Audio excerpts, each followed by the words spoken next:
In sports today, we're gearing up for Sunday's Super Bowl and experience more disappointment from the Toronto Maple Leafs. Here's Christina Succi with the details and the rest of your sports news. Thank you, Kendra. Yeah, I would say at this point, disappointment is just a little bit of an understatement. Leafs are entering this one riding a 7-game losing skid, taking on an equally struggling Arizona Coyotes.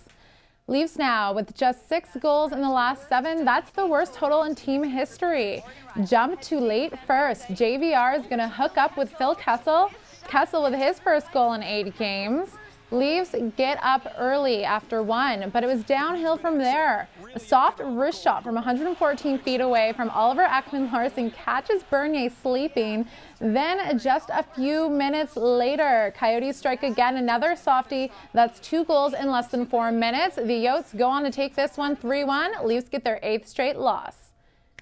Let's go to some more Canadian puck action. Sens taking on the Stars. Former captain Jason Spezza made his return to Ottawa last night for the first time since being traded to the Stars in the 2014 offseason. Sens put on a tribute to welcome Spezza back. No hard feelings there. All right, midway through the first, Stars are already up 2.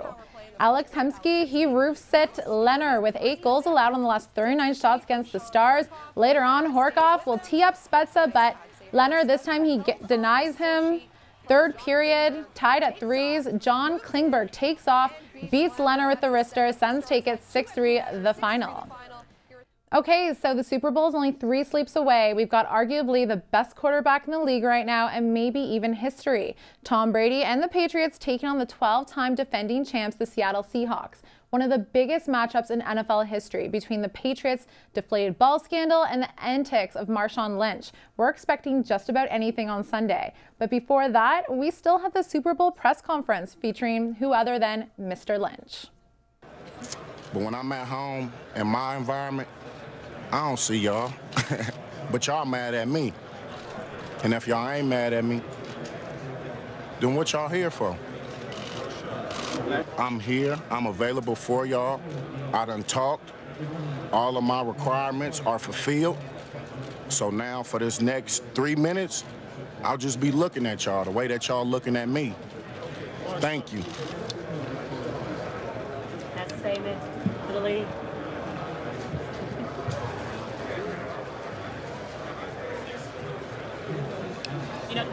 Y'all got 2 more minutes to look at me. Yeah, so we can chalk that one up to Lynch's lengthy list of media stunts. That was him talking to the media about not talking to the media. Then an ensuing period of silence in which he simply just stared at the reporters. Back here at home in Toronto, basketball fans have something new to look forward to. Our reporter Willie Fan tells us all about it. There's some new buzz about basketball in Toronto, and it's not about the Raptors. Group fans gathered last night at the Culture, Arts, Media, and Education Center for the first show of the Full Court Press Speaker Series. Sportsnet reporter Megan Robinson moderated the event. Robinson kicked things off with fellow Sportsnet columnist Michael Grange by discussing the impact of Canadian basketball legend Steve Nash. TSN's Dwayne Watson later joined them alongside NBA TV's Akil Augustine and Raptors beat reporter Doug Smith from the Toronto Star. Augustine says he enjoyed being part of the show with his peers from the basketball community. It was cool to share the stage with Doug Smith. I mean, Doug is he's a living legend.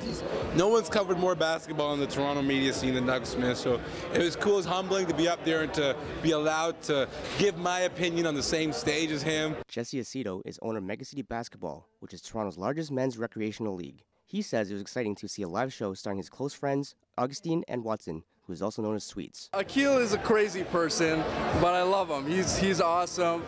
He shares the same passion as I have for basketball. We actually met because I was selling him Kobe's back in high school. And Sweets is just awesome. Sweets always has our back. He loves Mega City. Akil loves Mega City. And, you know, they support us. We're here to support them. They're doing a great thing. So I'm thrilled to have them here. And I'm happy to support them in any way that we can. With the NBA All-Star Game coming to Toronto in 2016, it couldn't be a better time for the fans and sports media to get together to talk about basketball. Willie Fan, Humber News.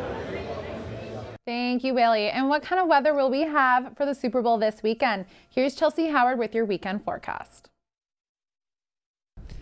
Thanks, Christina. We're in the 8th extreme cold weather alert for 2015 today. It's going to get a little bit warmer for your weekend, but keep your flip-flops in storage as we're a long ways away from any kind of beach weather. Let's have a look at your full 3-day weather forecast. Today it's -11, but it feels like -23 with the wind chill. The low today is -16, and there is a 30% chance of snow in the afternoon.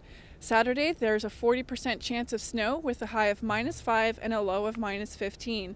Sunday, a mix of sun and cloud with a high of -13 and a low of -19. That's it for your full 3-day forecast. Now back to you, Kendra. Thanks, Chelsea. We'll leave you today with the latest shenanigans from Conan and friends. Oh! See, look, man, I'm gone. I ain't even feel all that. That's nasty, man. Come on, Hennessy here. Y'all tripping, man.